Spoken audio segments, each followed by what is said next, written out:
Today, what I'm going to show you is how I got these free to backlinks from sites with millions of traffic. Some of the biggest brands in the world, for example, we got a link from MSN down here.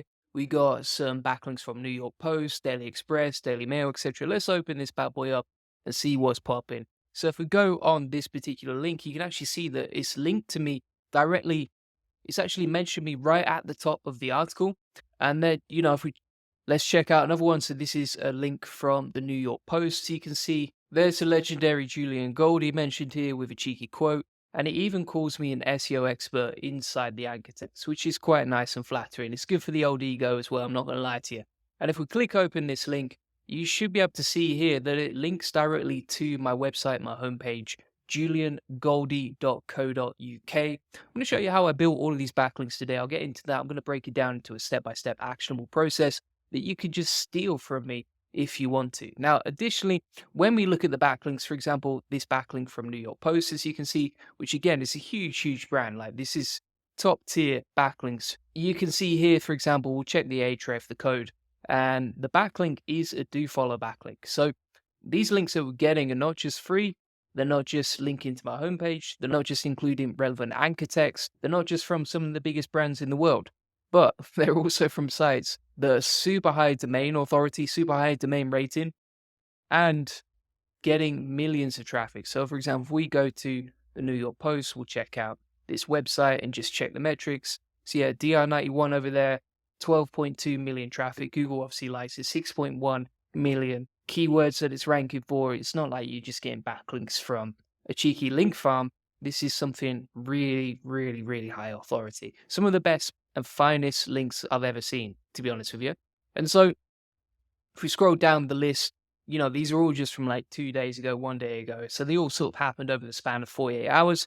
So we've got a link from New York Post, Daily Express, Daily Mail, MSN. Yeah, let's just filter to say like the last month or so. We've got a couple more there. Yeah. So let me show you and break down exactly how this works step by step. So the first place to start with any campaign like this, if you want a super actionable way to do it, is basically ideation. Now I've put this into a step-by-step process that you can use. I'm going to show you how you can automate it later with ChatGPT as well if you need some help. So in terms of stage one, what you're essentially doing is you're trying to get into great publications by giving journalists stories that will be of interest to them, right? So for example, this story is about billionaire names and the most popular ones, and whether people's children are like destined to be super rich. Obviously, we all hear about billionaire this, billionaire that. Everyone wants to be a billionaire these days. So this particular story appeals to a lot of people. It's interesting news. It would appeal to the whole population. It's something that journalists could publish. And so that's why we went with that. Now, when you're doing this, you have to think, okay, what are you an authority on and a topic on that journalists at big publications also write about? So, for example, if you look at the mention of me here, calls me an SEO expert. Basically, because I have a personal brand with a lot of expertise, a lot of authority in the SEO space, I can position myself as an SEO expert. And then when I reach out to journalists, I can tie that in with whatever research I'm pitching. And by the way, this process, it works for any sort of industry, any sort of niche. I don't think that the links are so powerful that they don't need to be like 100% niche relevant. So for example, this is linking to my agency's website about SEO. Is this article super relevant to SEO? No, but the link is so powerful that you would be crazy to say no to that. I mean, bear in mind, most people, if they could pay for a piece of PR like this, they'd be paying like thousands of dollars. We got it for free in this particular campaign. So just to recap, you're going to get some great stories. Then you're going to focus on what you're an authority on. And then from there, you want to research topics to see what's been published in the last 12 months. Now, you can use Google News or you can use Muckrack for this research. For example, like if you're an SEO expert, you might type something like SEO expert into Google News or tech expert, etc. Or AI expert could be a really good one at this particular point in time. So we can just go into Google News, free to do. Anyone can do this who's watching. We can type in, for example, SEO expert. And then from here, we can have a look at tools. We can filter down to the last year and we'll just see, okay, what's popping off? What are people interested in? What's appealing over the world, right? So for example, you've got AI and the future of SEO. That's an interesting one that we could talk about. Google is trying to kill AI clickbait. And you've got all these sort of interesting articles that you could potentially get coverage on as well if you were an expert in the same field. Now from there, you want to look at government data. Government data is some of the best sources for data because that's what journalists are going to trust. when you're pitching to people. So, for example, if we look at the billionaire names example that I've given today, it's based on fundamental research that's already been done. And then all we do is we look for trending topics in the same niche as us that we're an authority on, and then we use that to create the research that we can reach out to journalists with. And then from there, you've basically got the ideation process nicely combined. And if you combine all of the above information, you understand, okay, these are the type of ideas that will do well. We're going to add a fresh angle, so something new and interesting on it. We're going to create some new and interesting data around that. And then we're going to make the idea relevant to a current societal event. So this works really nicely as well. For example, like let's say ChatGPT just got released, then talking about the future of AI, ChatGPT and SEO, etc., would work really, really nicely.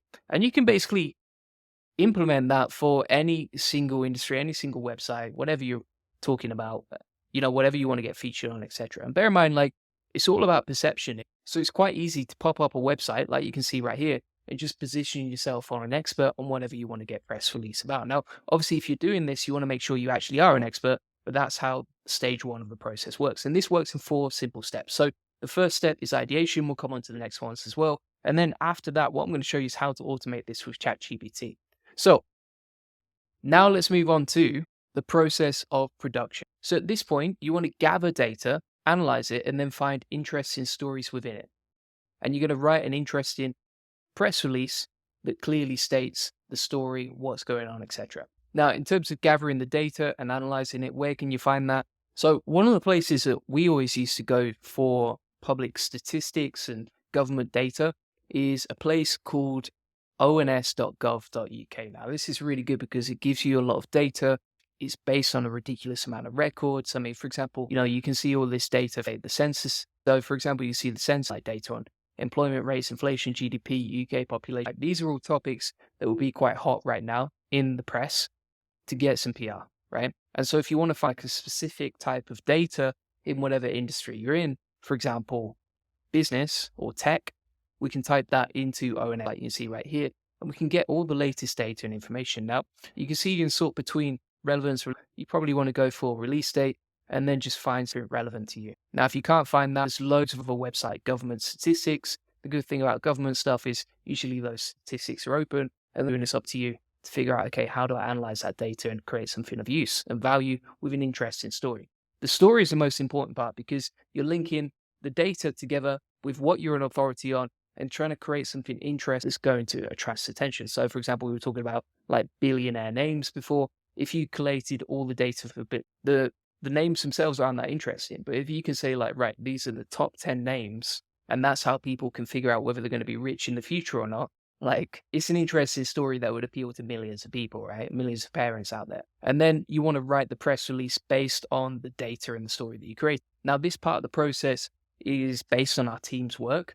But if you want an idea of, okay, what does a press release look like? Because obviously, journalists have a certain way of doing things, a certain way that they expect the data, etc. You've got to make it easy for them and appeal to them. So you can actually just Google it if you want to find information on that. Otherwise, you can actually go into ChatGPT and just ask for some templates for press releases, because the way that it's formatted, for example, headlines, subheadlines, usually have some information about you or your company.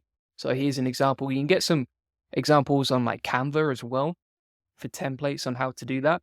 But basically, you do want that press release to be formatted nicely and in the way that journalists want it, so that they know what you're talking about. You're not just some geezer off the internet watching a YouTube video and then implementing it yourself, right? You don't want to look like that. So just to recap, we've covered the ideation process. Now we've covered the production process, right? So you're halfway through the process right there, and it gets easier and it gets faster from it. So the next step is outreach. So you want to find journalists that are writing about these topics regularly, and then just outreach with a short pitch and the press release. So the short pitch is just going to be an email, kind of like Harrow or those sort of pitches. And then the press release itself, I've already shown you how to do that. Now, when it comes to figuring out, okay, which journalist should you contact, one of the best ways to do this, you can just say research on Google News. You can collate that data of who's the journalist for each article. So, for example, if we go into this article in the New York Post where I mentioned, you can see here that the journalist is linked to at the top. You've got some information about the journalist. You've got their email address right there to contact them. You got the RSS feed to see what else they've talked about recently. And you can figure out, okay, what content do they create? How should I contact them? What would they be interested in? And then how can I craft a pitch around what they'd be interested in so that I can get backlinks from them too? And the outreach process is a numbers game like any sort of link building, right? When it comes to PR, it's the same. So we've covered ideation, production, outreach. Now we're on to the final stage, which is reporting. Now, every single day, if we're doing this for clients, we're looking for new placements and links using a combination of Ahrefs, Muckrack, and Google, right? So, for example, if I want to find recent press releases of me, we can just go into Google, and this is free for you to. Obviously, Muckrack and Ahrefs are paid tools, but if you go to tools over here, we'll search over the last week, and you can just find recent mentions for free on Google directly. If you get a lot of mentions like I do, a lot of social media going out getting indexed, then just type in the subject of your press release, your name, etc., and then you'll see all the recent posts. So, for example, just over the last week, Daily Mail, New York Post, Yahoo, Daily Express, NetMums, Metropoles, WebWriter Spotlight, and that's literally just Daily Mail over there. When you crack the code on this, it's absolutely amazing how well it works, and it's amazing the quality of the backlinks we're getting right here. Now, the other bonus here is that you're probably going to get a ton of syndicated links too. So, for example, when a big publisher like this publishes an article, quite often there's all these other websites that syndicate the same content and publish it to their site too, which means you don't just get the backlink from, say, New York Post, but you also get the backlink from all the other sites too, which is kind of like a nice little bonus. And quite often these can be like super high authority. I mean, yahoo.com doesn't come much bigger than that. Same with New York Post, Daily Express, Daily Mail, like some of the biggest newspapers in the world right there. Now, if you're wondering, okay, how do you implement this on ChatGPT? So what you can actually do is you can, for example, like take the ideation process. We can say to ChatGPT, come up with some trending stories for PR based on, and you would just insert some information about you. And then you would put something like follow the ideation process below. Give me 5 nicely formatted ideas based on this, right? And now it's giving us a bunch of angles, stories, supporting data that we could actually get based on that story, right? So we've got the rise of AI-driven SEO, how small businesses can compete in the holiday season. Here's the angle, here's the data you're going to use, here's why it's relevant, etc. And then you just validate that on Google News and make sure it's actually content that's being talked about. Not all of these are going to be perfect, so you're going to play the numbers game, and that's why you want at least 5 trending topics. Maybe you want even more, right? So for example, if I look at this list, I'm like, right, that's probably a cool idea. I don't think anyone cares about that, or that, right? Because it's a bit too niche and it's not going to appeal to big enough newspapers to get featured. So that's basically how it works step by step. And then you can do the same for the press release, for the outreach, etc. I would honestly recommend that you don't use AI too much to automate the whole process, because I think journalists will sense it, and probably this is what everyone else is doing. So you want to be different from everyone else so that your pitch is more likely to get featured. But that's basically the whole step-by-step process. Now, if you want access to all the examples of the backlinks that we've built, the ideation process, the step-by-step SOP for doing this yourself, etc., what I'm going to do is I'll plug that into my free SEO course. Links in the comments and description. We'll call this PR link building, as you can see right there. And if you go into the free SEO course, log in, go to SEO link building, and then go to the PR link building section, you can get access to all the notes right here, right? So log into the free SEO course, link building, PR link building, and the video notes will be in the description right there, right? Now, one of the really important things to note here is, like, if you think about, okay, how's Perplexity or how's ChatGPT or how are these AI models going to source answers in the future, or how are they going to detect who's an authority? Typically, that's going to come down to being mentioned in authoritative news sources. So if you want to future-proof your business, getting backlinks like these from really high authority websites is super powerful. Now, some people will be watching this and be like, okay, that's great for you, Julian, you're an authority, etc. But, previously in the past, when no one knew of me, I still got backlinks from Forbes, from these other websites with the same process. And it's not a requirement. You don't need to be like a big name in your industry to actually get featured. You just need to actually follow the process, implement it, and stick with implementing that process over time, right? So thanks so much for watching. If you want to get a free one-to-one SEO strategy session, we're actually offering PR as a service. So if you're interested in us doing PR for you, feel free to book in a free SEO strategy session. Link is in the comments and description. We've actually got some special offers on right now so that you can save some money doing this. And if you want to learn how we take websites from 0 to 145,000 visitors a month, generate thousands of dollars in sales on autopilot, feel free to book in. This free link building acceleration session will grow your business because you'll get a free SEO domination plan that's custom tailored to you. You'll discover the secrets of link building, we'll answer any questions you have one to one. You'll learn the best link building strategy for your website, how to quickly outrank your competitors with link building, how to 10x your SEO traffic based on what's working for us. Feel free to book that in. Appreciate you watching. As promised, I have shown you how I get free DR92 backlinks from some of the biggest websites in the world. I've shown you with proof that these sites get millions of traffic. I've shown you how to get backlinks from massive sites with PR and how these sites are worth thousands, right? And these are not like old links. These are brand new, fresh backlinks, fresh PR, because I wanted to prove to you that it's still possible today, even if you're a tiny brand. I mean, this website itself, we only started back in March and it's already getting backlinks like this. So if you've got an established website, I think anyone can do it. So yeah, appreciate you watching. See you on the next one. Bye-bye.